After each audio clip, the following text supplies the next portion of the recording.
Okay, we're going live. We'll just start. So firstly, let me welcome everybody to this live session. First one for me, so exciting. And I'm with my wonderful friend, Constantine Georgiou, and we're going to talk about him, his book, and upcoming workshops that he's developed. And so we're excited. We're both excited. We were talking about before we went live about how excited we were to do this because it's the beginning of something for us. So, uh, Constantine, good to see you. Thanks, Ian. Really, what a privilege to be exploring and playing with you and trying to figure out how do we get, how do we touch more people than the people we know. So thank you once again for the invitation.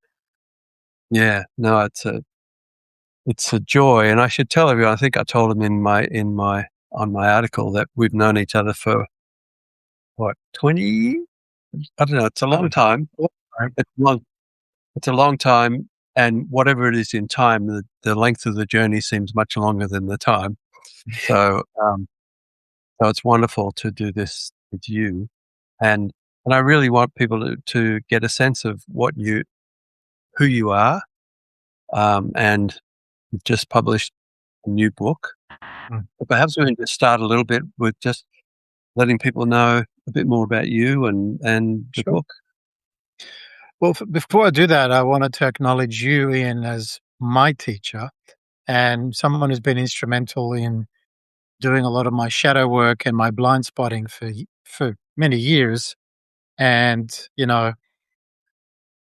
wasn't always easy, and many times I wanted to rebuttal and tell you off, but I always knew your heart was in the right place, and so I owe a lot of my progress and awakening to the artful and skillful blind spotting that you have offered me and continue to do so to many other people, in terms of your service, in terms of your living your wisdom channel here, but also the healing that you provide to the world. So I'm a testament to that, and so as a result, that's influenced who I am today, because it's when I get out of my own way that a lot of grace and a lot of stuff that you can't ever predict unfolds in life.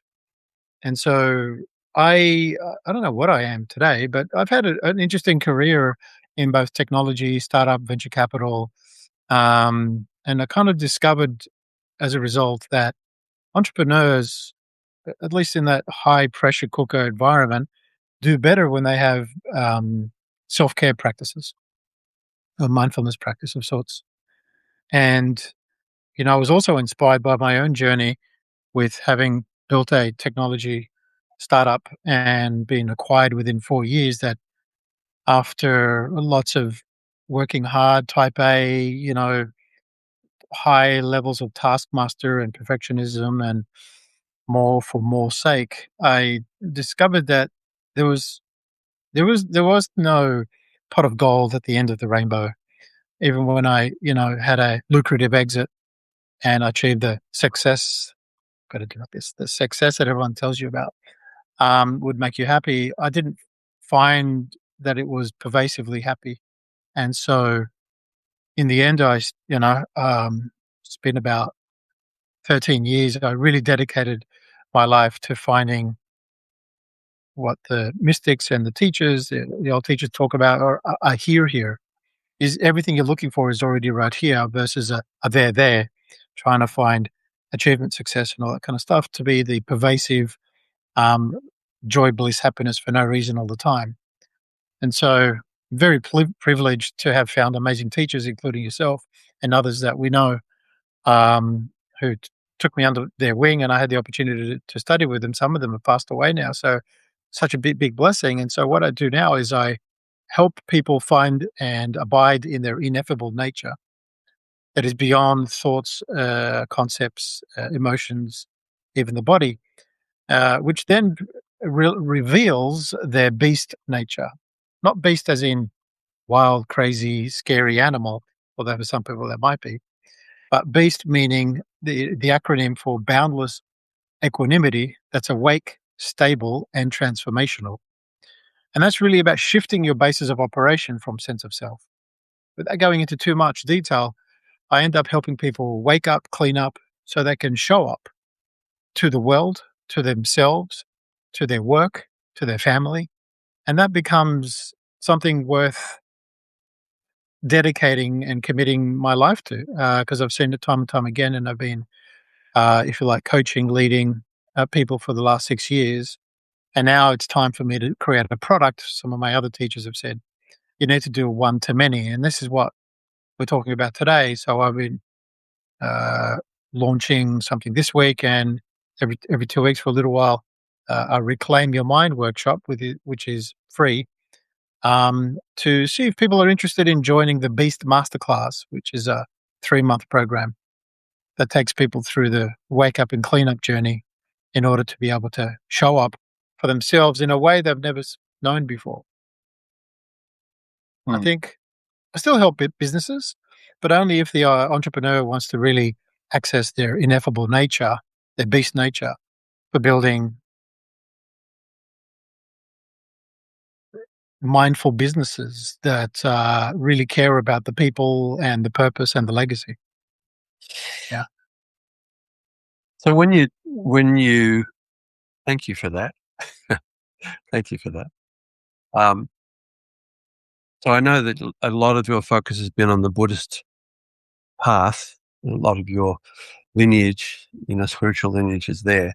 So when you talk about ineffable refuge, so what's that Mm. to those that's not necessarily in that Yeah. lineage? Well, we're taught that there's refuge or safety or satisfaction or contentment in a lot of external things that may not already be here. And so whether that's achievement based or relationship based or I don't know, brand based or vanity based, whatever it might be. But all of that seems to come and go, right? It has a limited finite life. But ineffable refuge goes beyond all of those concepts. Ineffable refuge is something that transcends all of those events, all of those objects, all of those phenomena. It is something that's always right here, and it is something is our birthright. And it's really about finding and abiding in it in all times and all circumstances, which was what I learned and was revealed to me through various teachers in the Buddhist realm. Now, it's not really about the religion, it's more about the science of Buddhism. And I treat Buddhism and the Buddha, the historical Buddha, at least in this lifetime, as on this realm, clue, as a scientist of reality. And, a lot of the concepts that he discovered and many other masters thereafter were really kind of like quantum physics related stuff. Um, and so it's very paradigm shifting. And when you do find that, when I have found that, I find such freedom in the absolute present moment with no excuses, no permission, always right here. And that is profound. That is profound. And what it does is it helps and it changes my ethics and my conduct, which is the whole transformation piece. So it kind of changes what I take on, changes how I see the world, how I relate. Um, and that's what I write about in the book, Ineffable Refuge, which just went live this week on Spotify. Ineffable Refuge, Awakening Inner Peace in Turbulent Times. We're not going to do the turbulent times thing to death because everyone knows we're in the midst of a VUCA storm, which is volatility, uncertainty, complexity, and ambiguity. And there are many different reasons for it. But what's more important is not really trying to make sense, but to find and abide in your beast nature, in your true nature that is like the sky. The sky cannot be damaged, cannot be scratched, cannot be polluted, cannot be bombed out of existence.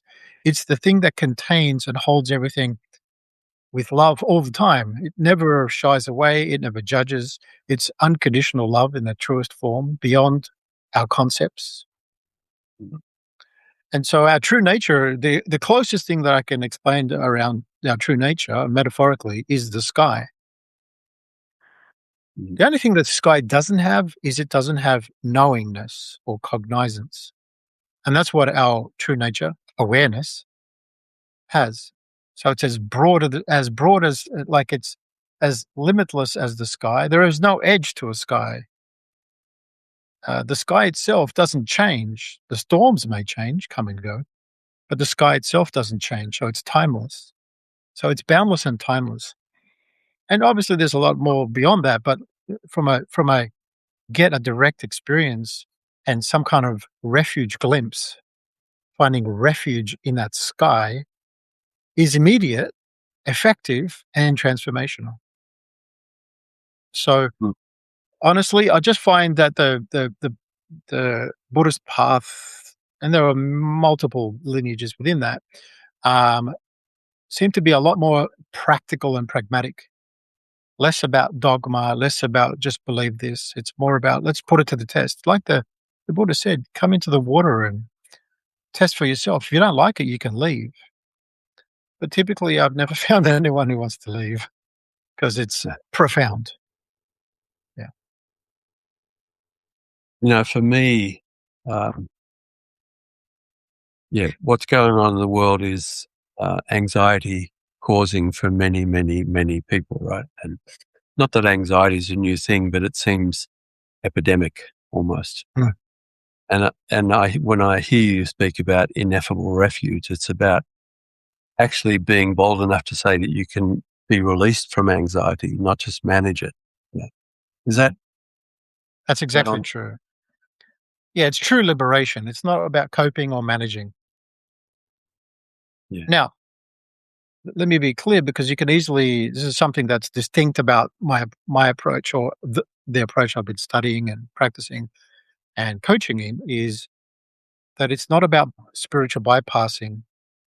It, you can if you want, just know that you're doing that, right? Spiritual bypassing is I'm going to numb out or I'm going to get into full emptiness practice. No, this is about actually abiding in a sense of self that is way beyond your current sense of self to be able to be the hero that comes in and excuse me, and transforms reality by acting from that basis of operation. Yeah. So Excuse are me. you good? Yeah, yeah. All good. Yeah. Um, you know, I think listening to this, people, of course, are going to be interested in where this leads for them, and you're building this coursework or this introduction or reclaiming your mind. Mm. And they're going to run it. I think as they read it, as I did, run into some words that will be, what does that mean? Right. So one of them is perceptual sovereignty. Right. Mm. You speak about. Can you say a bit more about that? Yeah. So there's a couple of things I wrote in the book. Initially, Ineffable Refuge was a book I wanted to write for my future grandchildren. I now have a grandchild, so a granddaughter. So Mm. I want them to kind of read about their crazy grandfather and the journey he's had. So that was the initial goal. But there just would be this compulsion to write about a lot of other things as well. And it seemed to be beneficial for many others as well. So it's kind of like a manual for finding true liberation in the present moment. Um, but as I continued to write and do some research, and I was actually seeing dynamics in my own family structures that were unique. And I found them to be unique as I continued to do some more research. I discovered that psychological operations were being played out even in my own family structure with regards to what's happening in the world without going into the events themselves. And so I thought, oh, this must be relevant. Like, this is important. I started to notice that things the universe would present things to me and I would have to pay attention. And so I started to discover and do a bit more research around um, propaganda, psychological operations. I started to follow a few people online that gave me the inspiration to look into who are the fathers of this kind of school of work.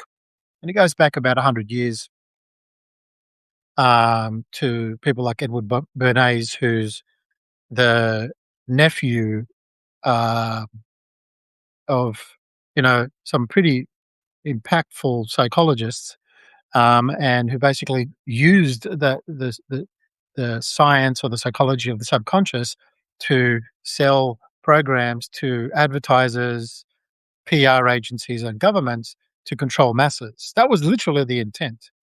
Edward Bernays is the author of this 100-year-old book called Propaganda, and many other writers and authors. And what I discovered as the more research is seven of the nine fathers of this school of thought are people I've already read.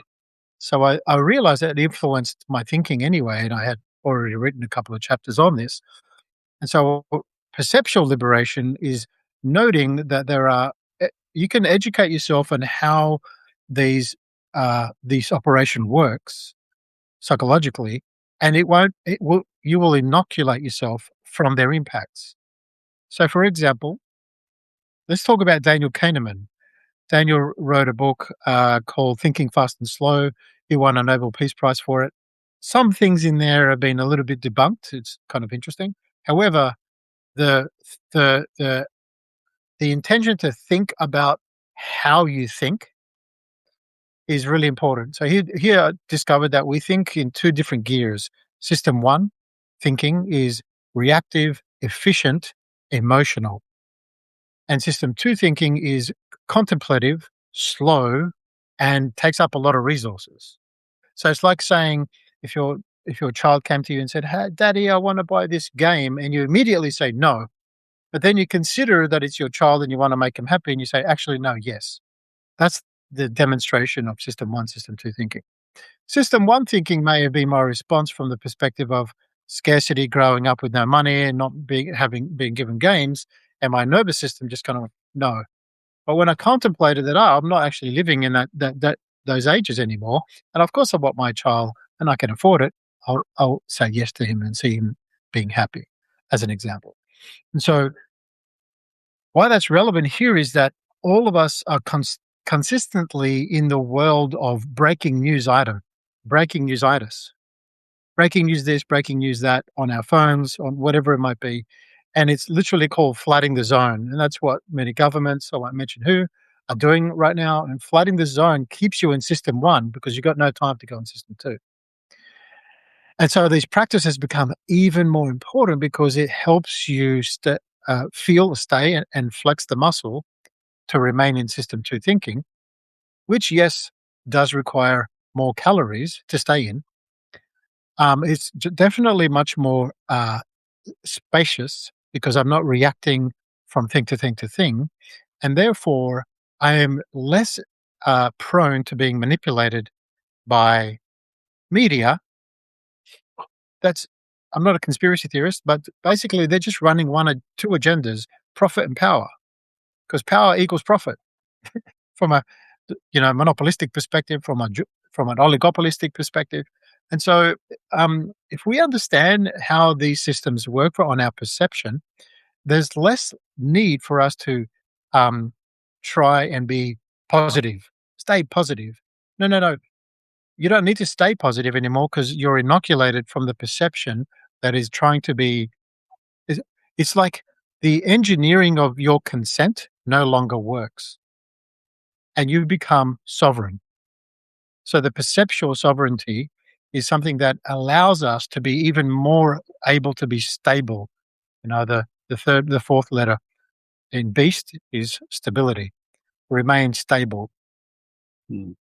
And as you would agree, this whole dichotomy of polarizing people as us versus them, that is just simply psychological operations.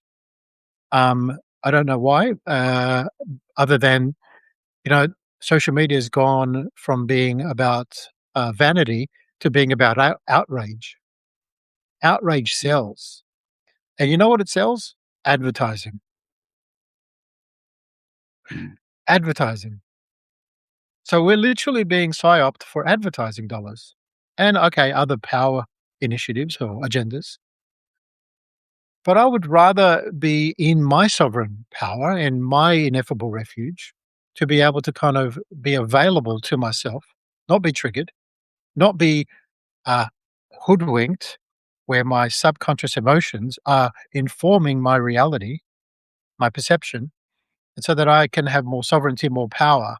So with this approach, you actually reclaim a lot of power, not just your mind, but a lot of power in being able to make your own decisions and to feel what is genuine and right. So two things. I mean, first, I just want to welcome the folks who are here. Mm. We're in Australia, so I see someone from Australia. So someone's at lunchtime. Jason, g'day. Um, but other folks are in the States, so I really appreciate you all, um, in the evening joining us here. So welcome to you all. Um, Yeah. and then I guess the second part for me is, so what is that? What you just spoke about, right? Concretely for you, what's an example how you deal with Mm. this sovereignty, right? Regaining your sovereignty. How? Just a concrete example of what Yeah. step one. Maybe not step one, step two, but how does it work for Well, no, you? I just the biggest question is who gains from this? So whenever you get fed some information, even from people, even from it's not just about the media, by the way. It's also in relationships and how we relate because people operate out of frames as well, right? Like there's a social or a cultural expectation, and that frame forces us to fit within a particular ideology or identity that you haven't chosen. So asking the question, who gains from this, slips you out of system one into system two, because then you can ask questions, who gains from this news? What operations are they using to grab, keep my attention, and through repetitive emotional content and social contagion, all of a sudden my identity has been cloned or given and engineered. That's the worst case scenario where I identify as political party. And I've literally seen that with some of my friends in Australia. I come and go between the US and Australia, and I've come back. It's interesting having a gap of 6 months, how things change. It's much clearer because there's a contrast, and how radicalized some of them have become. And I talk a little bit about this in the Reclaim Your Workshop program because the most intelligent people, and I don't want to offend anyone, but the most intelligent people are the most susceptible because they are connected to the pipeline of information, and their identity as a is the sense of their self or their identity is attached to being the smartest person with the most information in the room. Mm, mm, Well, those pipelines are polluted. mm. We have to reclaim our mind. We have to reclaim our true identity, beast nature, to be able to be sovereign. I don't know if I answered your question. Yeah, no, I think you did. I guess for me, there's two levels, right? It seems that there's about reclaiming our agency from the chatter which is our own within ourself, and from a world that is got dirty pipes, as you say, polluted pipelines, Well, yeah, I mean, absolutely. and they're related. I mean, in your practice, you work a lot on both of those, right? Yeah, yeah.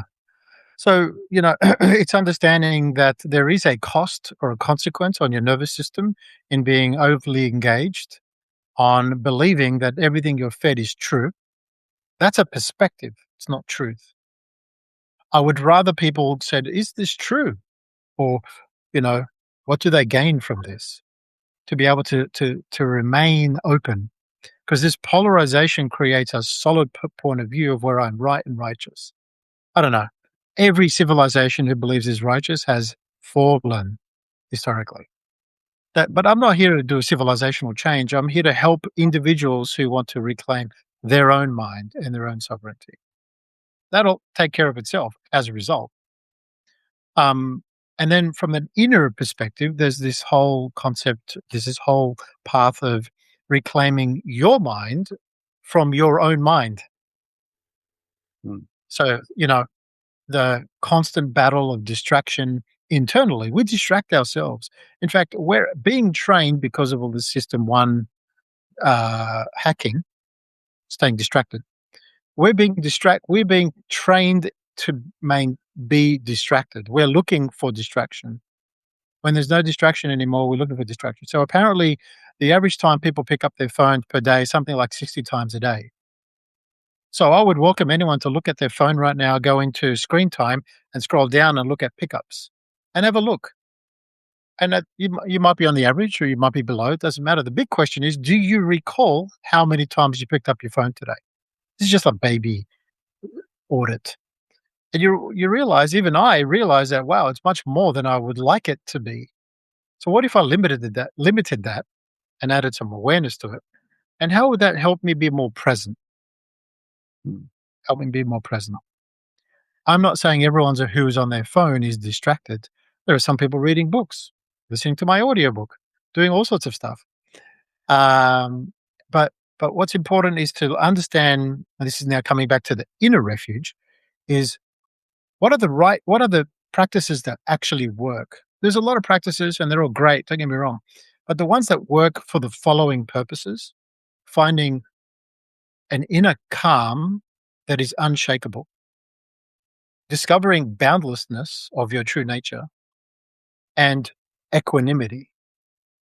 If we can get to equanimity, then everything becomes 120% or more like easier, right? Because everything is welcome and you can't be distracted like the sky. Everything is welcome. And so the right practices, and we can do a little practice today, and there are a lot of different ways to get to that point. And I'd love to show people a simple practice if they're watching. And it's lovely to see people continue to join us, because these little, what I call refuge glimpses, helps in immeasurable ways, in ways where we can find inner peace in this moment, in the midst of chaos, without being taken or manipulated or triggered into reacting at that frequency. Yeah. Yeah. Cool. So, firstly, to the folks who are here, please feel free to put any questions you might have for Constantine in the question box there. Please feel free to do that. I guess two things. One, before you do a practice, because I think it would be great to do a short so people can experience it. Sure. But I think maybe just a little bit more on what was, and I know it's a long journey, but what was it that most brought you to be where you are now? Because to say that you're passionate and committed is an understatement, right? And again, what's the word? I get the word now, but I know you, and I know how dedicated you are at. You don't dive in a little bit; you dive in all out, all in. Yeah, all in. So, what brought you to where you are now? Yeah. A lot of beautiful grace, gifts, support, along the way.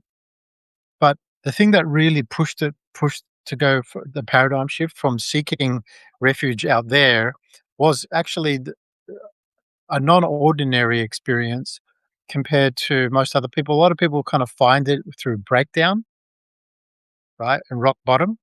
I actually went the other way. I achieved what was apparently external success with the sale of my business, and became wealthy. And after 3 months of doing nothing and not going out there and spending the money on stuff I've always wanted and all that kind of stuff, I checked in with myself and realized I was not happier. That in itself, and I said, I don't want to keep working this crazily hard. And that in itself became a teaching moment. And then I went through like 7 years of ego death. It doesn't have to be like that for anyone else, where I unpeeled a lot of things, because honestly, even though that was the case and I had success and I had the resources to do anything I wanted, I still had anxiety. I was having worse anxiety. I was having panic attacks. I would dry reach for no reason all the many times. And my poor family had to witness me going through that after the successful sale of my business. And so I thought, well, this is crazy. Like this shouldn't be the case. So, but I had the presence of mind to realize I do have high levels of discipline if I really want something. And so it's even though instead of putting it out there to achieve, I turned it around to try and find that thing that the mystics and the teachers and that all point to. And I found a lot of refuge along the way. There wasn't a one-hit wonder. There was a lot of mystical experiences, which is probably time for another call. But um, honestly, I can only say there was just a lot of I felt the presence. Now when I look back, there's a lot of luck. There's a lot of luck in finding teachers and teachings. And I remember meeting with one of my teachers, who we both know, and I said to him, "I just want to get to the place where Ramana Maharshi got to." And he went, "Wow, you're ferocious." He goes, "I've never had anyone jump on a discovery call and ask that." And I got that and more, way more, way more. Why? It's not special. We're told fibs about it being special. It's precious, but it's not special. It's all our birthright. Right here, right now is a divine, beautiful space that contains it all. All of our stories, all of our sadness, all of our broken hearts, all of it. And it's not broken and it's not sad and it's forever welcoming. And in that, when you can learn to be pointed out into that direction and abide in that direction, that takes time. Because in my experience, I've got 50 plus years of experience in one habit. It's going to take a little bit of time for neuroplasticity to take effect. But the beautiful thing about the practices that I have learned and teach is that what's baked into them is a positive feedback loop of peace and bliss. So you want more of it more often. Yeah. Mm, cool. I You know, think that's a it's a longer conversation, but honestly, I've had amazing people like yourself who held my hand many steps of the way to go from feeling good about something to feeling that I can lean into the hell realm and do something there versus just feeling good. This is not just at some point it goes from being just about me finding nirvana to helping others find nirvana in the midst of chaos. yeah, I sometimes say to people that enlightenment's a team sport. You know, It we need actually we need each other. it is. It's a collective thing as well. I mean, I know when I run groups, the collective field, as you know, when we practice together with small or medium sized groups, whatever that means. There's a collective consciousness, a collective field that opens up that is even more yummy. It's difficult to explain. Again, that's why it's ineffable. Cool. So we've got a few people here who might want to experience some yummy. Let's get some Would in. you like to do a short practice with us? Sure, sure, sure. So this one here is my go-to for absolute beginners that helps them go to absolute advanced in literally 10 minutes. Um, and I know it's a big promise, but some of you may have heard of tapping. I like to integrate things. Emotional freedom tapping is something that activates a balanced sympathetic nervous system or polyvagal system. So you kind of it feels good, and you don't even have to think about or believe me. You just have to follow. So all we've got to do, if you're watching people, is just tap the karate chop point. There's 7 points we're going to do, and I want you to breathe in through your nose. You can close your eyes. I'll guide you all the way if you want or not. And as you breathe in through your nose, feel your belly. Allow your belly to feel. And as you breathe out, allow the breath to leave your body through like you're breathing out through a straw, which automatically slows the out breath. And we'll take a second breath into the belly through the nose.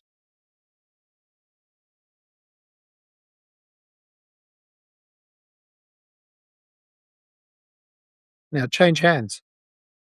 Use the other karate chop point, breathing into the belly. and out through the straw. We're going to do 2 breaths per section. Second breath.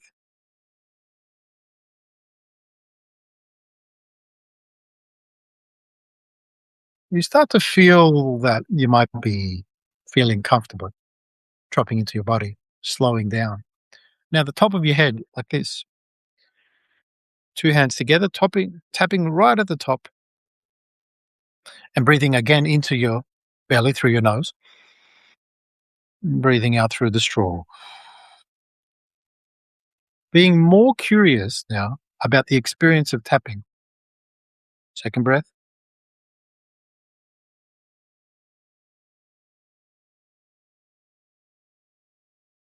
Now between your eyebrows, just in front of your face or your forehead, 2 fingers like this, breathing into the belly, don't forget, breathing in through your nose, out through your straw. Second breath.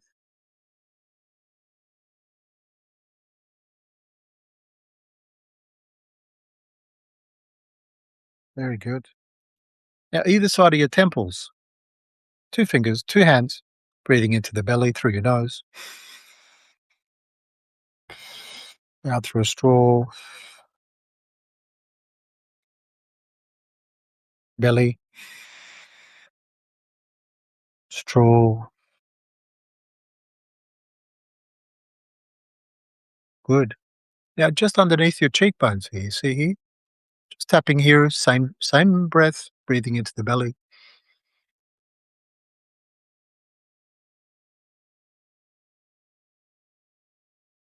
Second breath.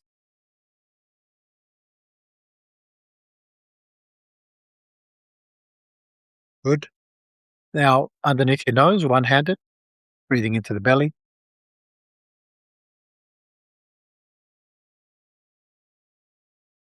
Second breath.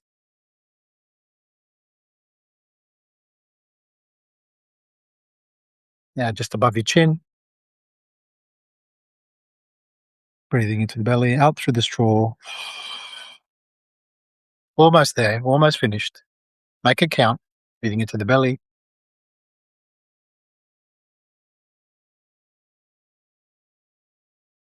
Good. Now the collarbones, so just the fleshy part beneath the bones itself, breathing into the belly, out through the straw.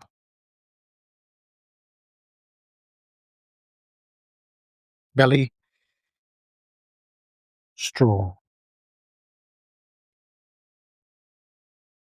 Now, the final one is to cross your arms and tap your armpits.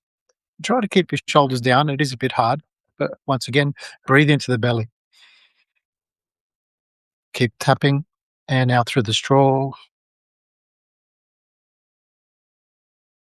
Final breath.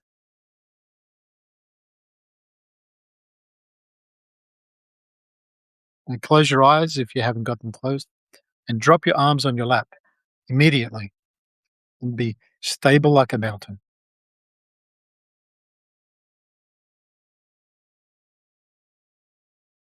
Notice what you notice. You see if this is true for you. If you notice tingling and buzzing, excuse me, around your body,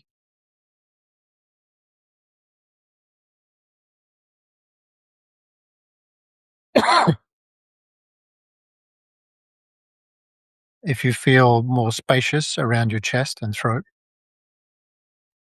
as if your awareness has moved from your head, where you think, to the felt experience of your arms and upper body.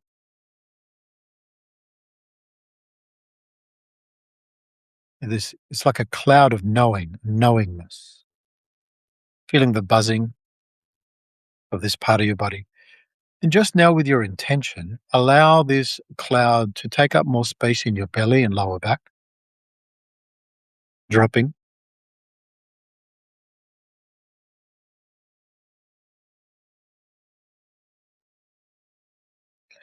And into your waist and sits bones, hips, knowing from this location as this location, as if the center of your awareness has kind of drifted and expanded to be around your waist, now your thighs, both thighs together. From this location as this location. And now allow yourself to drift into your knees, include your calf muscles and shins. And you know it's working because you're all of a sudden noticing that your feet are buzzing. Your feet's buzzing. As you drift, this bubble of knowing taking up more space between and including your legs, your feet, I should say, from within the feet, around the feet, both feet together.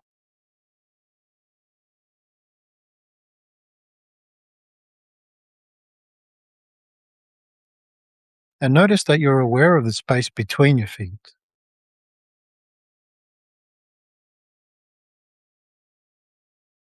That you're not only aware of within your feet, but also around and between your feet. Awareness can now, just with your intention, take up more space in the room you're in front of you,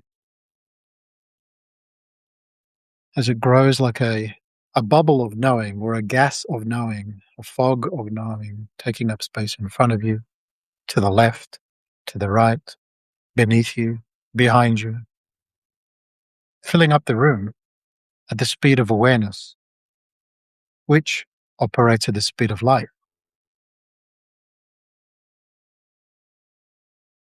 And now, as it comes up against the ceiling, just intend for awareness to turn around and become aware of itself. Awareness of awareness.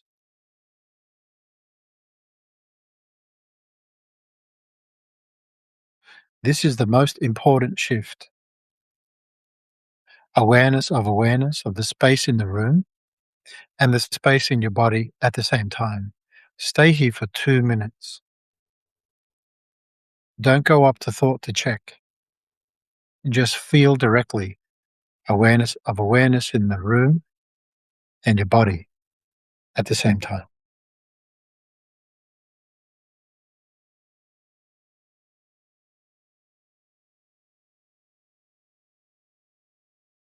Notice how there is no thinking.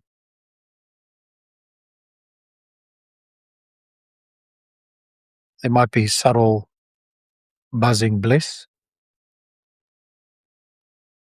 You may feel like there's no inside or outside in your awareness beyond your body. 30 seconds.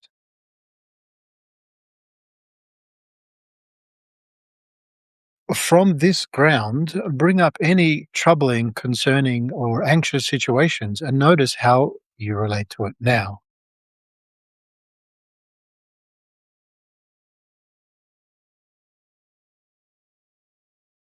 Is it less triggering?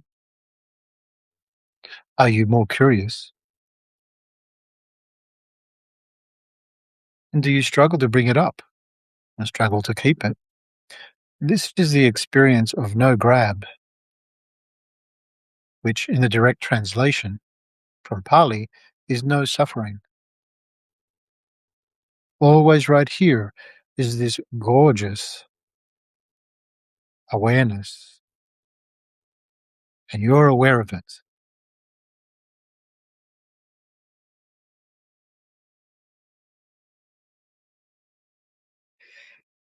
Take a nice deep breath and bring the practice to a close. And rate your experience now. Maybe share it in the chat. Are you feeling red, amber, or green? Red meaning stressed, anxious, triggered. Amber, so-so. Or green, feeling great.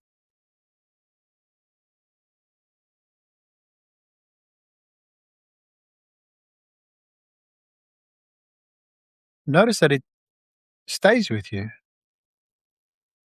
The tingling around your body, the peace and equanimity in your mind, If you could live and work from this ground, would you all the time? I do, and I would. Not 100%, but I'm getting there. Anyone else want to share any how the practice was for them? It's very helpful for me to know. If there's any questions? Well, Jason has said definitely green. And we should be Yes. changing Kermit's song from "It's not easy being green" to be "It can be green." Yeah. Well, thank you for the opportunity to share that. Yeah. Oh, it's beautiful. Thank you. Um, I think we should tell people a little bit more about your workshop and how you see that the kind of work that you can do with people. Yeah, yeah. So the workshop there's a workshop depending on where you are. If you're in Australia, it's this Friday morning at 8 a.m. Or if you're in EST, the US, it's 6 p.m. this Friday, and it repeats every 2 Fridays for the next couple of weeks, a couple of months, because and that's called the Reclaim Your Mind workshop. It's a 90-minute workshop that takes people through some of the ways this works, and it's a little deeper than the conversation we've had today. And then and that's that can be found on the ineffable.au/reclaim your mind. And then in September we're launching the Beast Masterclass, which is the Inner Beast Masterclass, which is where you learn practices, and it's part education, a lot of uh, workshoppy or masterclass stuff. So a lot of work in terms of finding and abiding, as you experience today, in this nature. It is possible that you can live from this ground in all times and in all circumstances, even sleep in it, and that therefore you may agree that it will change your ethics. It changes your conduct, changes organically. You don't have to learn the 60 virtues. Like, it's just something that comes as a result of you having a direct experience of your true nature. That also affords us to be able to engage in the world, even in the news feeds we talked about, without being manipulated. That's how we can change the world. Because otherwise, if we're looking to run away from it, then no one's going to change that world. Right. So the Beast Masterclass can be found on ineffable.au/beast. Or I'm sure there are going to be notes on this as well. And I think we kind of refer to it in my Substack and your Substack. But yeah, I'd love to have people join it's free, the Reclaim Your Mind workshops, where we'll go a little deeper than we did today. No, that's beautiful. I'm always aware of people's time, and I think, is there anything else that we should be letting people know that we haven't talked about? Or if anyone has a question, please feel free. Yeah. Fire away.